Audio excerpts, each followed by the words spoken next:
Vamos a comenzar a estudiar el equilibrio de una partícula. Y básicamente para conseguir el equilibrio o el concepto de equilibrio se basa en que la resultante de todas las fuerzas que actúan sobre una partícula es cero. Es decir, la suma de todas las fuerzas, que es la resultante, debe de ser cero. Por ejemplo, si tenemos una fuerza de 100 libras en esta dirección y sobre este mismo punto se aplica otra fuerza de 100 libras en la misma dirección y sentido contrario, pues ambas se cancelan y por lo tanto el punto podemos decir que se encuentra en equilibrio. No existe una resultante. Si tenemos más fuerzas, en vez de dos como las que acabamos de ver, pues podemos resolver el problema o podemos verificar que existe el equilibrio de dos formas. De una forma sería gráficamente. Gráficamente consiste en que si ponemos cada una de las fuerzas a continuación de la anterior, finalmente tenemos que regresar al punto original. Entonces, aquí por ejemplo la fuerza F1 la pintamos en su dirección, después pasamos a la fuerza F2, que también la pintamos a continuación de la F1 tomando su dirección, luego pasamos a la fuerza 3, que la localizamos a continuación de la fuerza 2, y después la última fuerza F4 la ponemos a continuación de la F3 y observamos que regresa al punto inicial. Eso quiere decir que nuestra resultante es igual a 0. Entonces, podemos verificar el equilibrio si gráficamente, poniendo cada una de las fuerzas que actúan sobre la partícula una detrás de otra, finalmente regresamos al origen. Esto es conveniente cuando tenemos tres fuerzas. Cuando tenemos más de tres fuerzas se complica, y una manera de resolverlo en forma más general y yo diría más conveniente en la mayoría de los casos es utilizando métodos analíticos. Analíticamente lo que podemos decir es que la suma de fuerzas de los vectores fuerzas es igual a 0, quiere decir que la suma, cada vector fuerza tiene una componente en X y una componente Y. Entonces el vector fuerza lo podemos representar como su componente en X, Fx, por el vector unitario Y en la dirección X, más la componente en Y, Fy, por su vector unitario J. Y eso debe de ser igual a 0. Es lo mismo que lo que estamos planteando aquí, podemos dividir el 0 en sus dos componentes, y por lo tanto lo que tenemos es que la componente total en X debe de ser 0 y la componente total en Y debe de ser 0 para que se cumpla el equilibrio. Cuando veamos tres dimensiones, la que tenemos que añadir es la suma de fuerzas en Z. Cuando veamos en tres dimensiones para una partícula, desde luego. En este caso, por ejemplo, tendríamos que la fuerza 1, si hacemos la suma de fuerzas en X, tendríamos la fuerza 1, que es de 300 libras. Tendríamos la componente en X de la fuerza 3, que serían 200 libras, multiplicado por el seno de 30. El dato que teníamos es este ángulo 30, nos fijamos en este triángulo amarillo de donde saldría esta componente. Bueno, si este ángulo es 30, este ángulo también es 30, por lo tanto la componente en X es 200 por el seno de 30. Y tiene signo menos porque va en sentido opuesto a lo que estamos considerando como positivo hacia la derecha de X. Y finalmente tenemos la componente de la fuerza F4.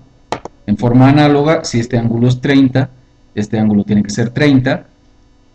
Este triángulo amarillo vemos claramente que 400 por el seno de 30 nos da la componente en X, desde luego con signo menos porque va en sentido contrario a la dirección X asumida positiva.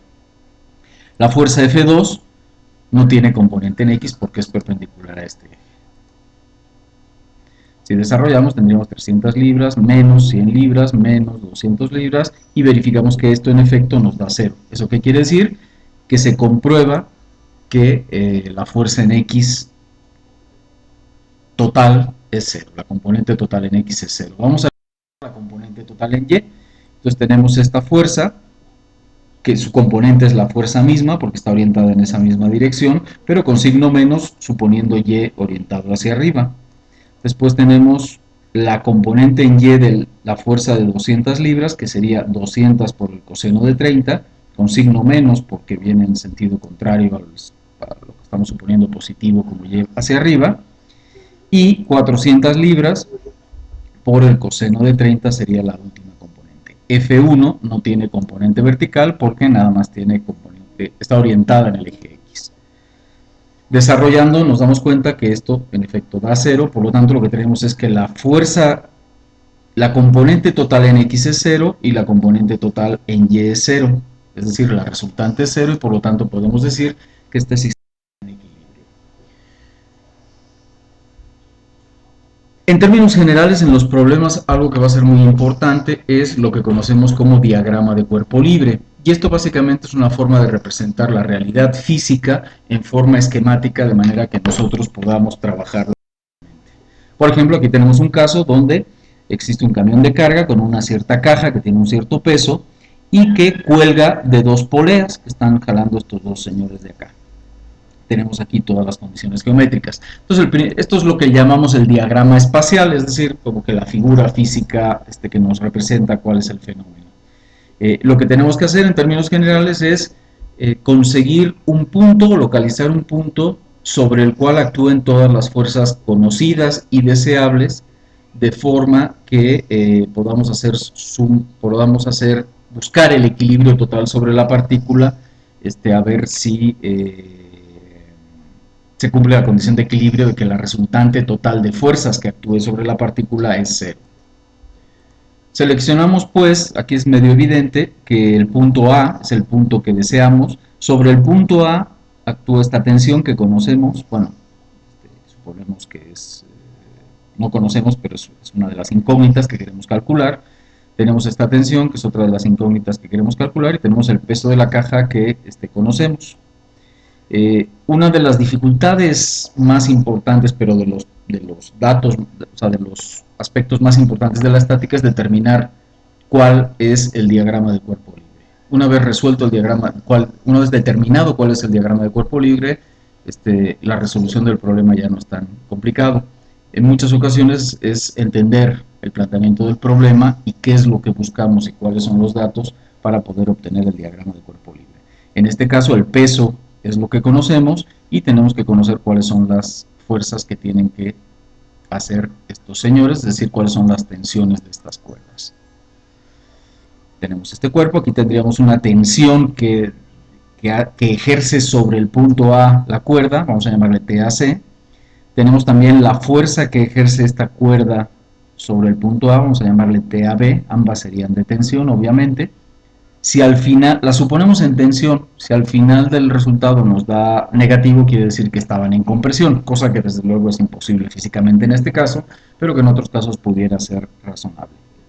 Y finalmente tenemos el peso, que sabemos que es de 736 newtons. Esto sería el diagrama de cuerpo libre. Entonces, el punto A debe de estar en equilibrio. Recordemos la primera ley de Newton, que la fuerza total es igual a la masa por la aceleración. Para que no exista aceleración, no debe existir fuerza. Entonces, para que este cuerpo se mantenga en reposo, para que exista, debe de haber equilibrio, es decir, la resultante de estas tres fuerzas debe de ser 0. Lo podemos hacer gráficamente, por ejemplo, en este caso, o lo podemos hacer analíticamente. Lo voy a resolver gráficamente. Lo que tenemos es la fuerza de 736 newtons, a continuación ponemos la TAC y a continuación TAB. Y estos serían los ángulos que nos forman este triángulo. Con la ley de los senos sacamos estas dos relaciones y despejando nos da cuánto vale TAB y TAC. Aquí hay otro caso. De nuevo tenemos un carro que tiene un cierto peso y está jalado por una cuerda que a su vez en este punto A está unida con otra cuerda de la cual está ejerciendo una tensión este señor C. El punto A sería la partícula de la cual vamos a hacer el diagrama de cuerpo libre y evidentemente tendríamos la fuerza que está generando la cuerda AB sobre el punto, que sería esta, y desde luego es en tensión, la tensión AB, es decir, la fuerza trata de jalar al punto hacia arriba. Tenemos la tensión AC, que es la fuerza que está haciendo este señor para jalarlo hacia la derecha, entonces sería una fuerza que trata de empujar a la partícula hacia la derecha, y por otro lado tenemos la fuerza, el peso del carro, que es 3.500 libras. De nuevo, esto lo podemos resolver analítica o gráficamente. Si lo hacemos gráficamente, obtendríamos este triángulo de fuerzas. De nuevo, yéndonos a la ley de los senos, podemos resolver. Aquí tenemos otro caso donde tenemos sobre una superficie con rodillos una caja que pesa 30 kilos. Esta superficie es una superficie inclinada de 15 grados sobre la horizontal y se le está aplicando una fuerza a una inclinación alfa. La pregunta es cuál es la fuerza y la alfa necesarios para que este sistema esté en equilibrio, es decir, que no se mueva hacia ningún lado.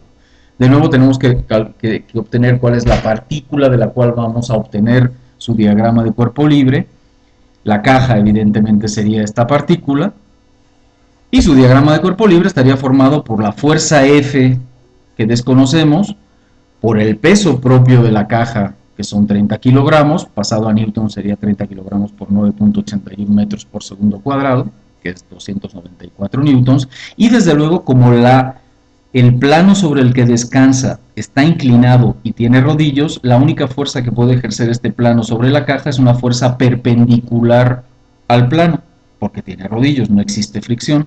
Entonces la fuerza, digamos, reactiva del plano sobre la caja debe ser esta fuerza P, que desde luego debe ser perpendicular al plano, por lo tanto tiene un ángulo de 15 grados con respecto a la vertical.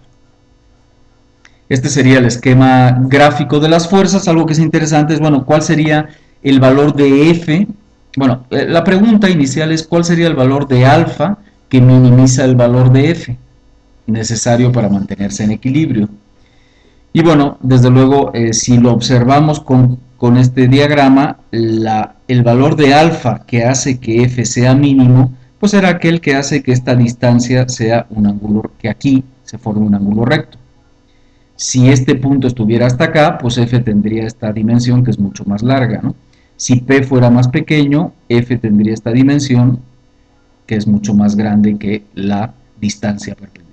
Entonces, el valor de alfa, con esta gráfica observamos fácilmente que el valor de alfa necesario para que F sea mínima es de 15 grados.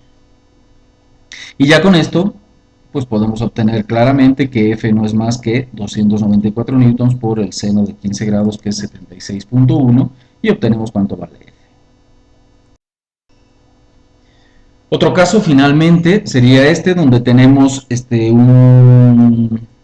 un costal con mercancía que está en un río o en un canal que tiene un cierto flujo y está tratando de arrastrar este costal con el flujo. Y está amarrado de 3 tensores, el BA, el AC y el AE, a diferentes ángulos, y lo que queremos obtener es cuánto valen las tensiones en estos tensores, valga la redundancia. Vamos a analizar el punto A, que es donde concurren todas las fuerzas, y lo que tenemos es la fuerza de tensión del tensor AC, la fuerza del tensor AB, la fuerza del tensor AE y la fuerza de arrastre FD, es decir, es la fuerza con la que el flujo está tratando de llevarse a este costal. Es esta fuerza FD.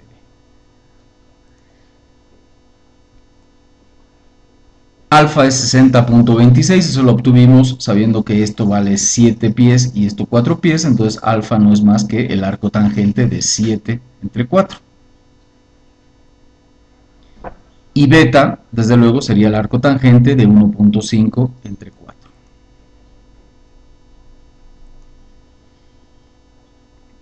Lo podemos resolver analíticamente, como lo vemos aquí. Entonces tenemos todas estas fuerzas, sacamos subcomponentes, por ejemplo, de la componente TAB, esta de acá sería 40 por el seno de 60.26, con signo menos, esta sería 40 por el coseno de dicho ángulo, etc. Entonces tenemos aquí un esquema con todas las componentes. Entonces la suma de fuerzas en X sería estas, digamos, menos 34.73 libras, que sería correspondiente a esta componente, más 0.3512 TAC, que sería esta componente de aquí, más FD. Y ahí tenemos una fuerza. Digo, una expresión. Desde luego, uno de los datos del problema que no mencioné originalmente es que TAB vale 40 libras. Ese es un dato del problema. Si no, no lo podríamos resolver. Recuerden, tenemos dos ecuaciones, sumatoria de fuerzas en X igual a 0, sumatoria de fuerzas en Y igual a 0. Nada más podemos tener dos incógnitas, porque en este caso serían TAC y FD. TAB y TAE son datos del problema. Si no, no los podríamos resolver. La sumatoria de fuerzas en Y es igual a 0 y lo que tendríamos es TAC por el coseno de bla bla bla, que es este número de acá, menos 60 libras, más 40 por el coseno de 60.26, que es esto de acá. Y eso nos da igual a 0. Tenemos dos ecuaciones con dos incógnitas, resolvemos y nos da la solución. Repito, en cualquier sistema de estos a nivel de partícula y en el plano, tenemos dos ecuaciones, por lo tanto podemos tener como máximo dos incógnitas. Si tuviéramos más de dos incógnitas, tendríamos un sistema de ecuaciones.